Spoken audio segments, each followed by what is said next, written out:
رب ضارة نافعة. كون اكيد انك الا كنتي كتامن بهذه الجمله هذه غادي تكون مرتاح في حياتك وبزاف كاع، وخصوصا ملي غتسمع هاد القصه هادي ديال الطفل هذا ياسين. فيديو غادي يعطيك الامل في حياتك، داكشي علاش ما تصابيش لقطه وكمل الفيديو حتى الاخر. ياسين ولا ياسين الرجاوي احد ضحايا زلزال الحوز، واللي مسكين بسبب هاد الزلزال هذا ماتوا ليه عائلته كامله، باه وامه وجوج خواتاته، وبقى غير هو بوحده.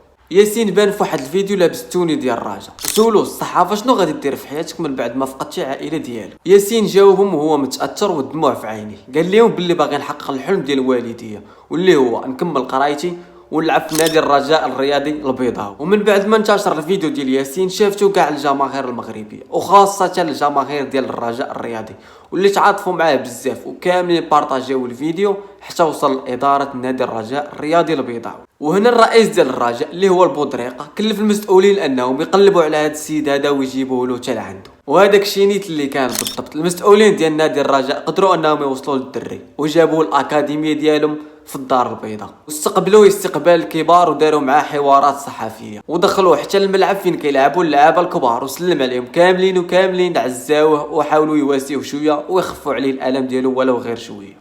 ايوا شفتي ربي شحال كبير، ربي ما كيخيبش كل واحد نيته صافيه وقلبه بيض. وكيف ما وقع لهاد الدري هذا اللي مسكين خرج من تحت الحطام واللي ما لقاش والديه وما لقاش خوتو، يعني عائلته كامله مشات، واللي تقريبا المستقبل كان ضاع عليه خصوصا في ديك المنطقه فين كيعيش.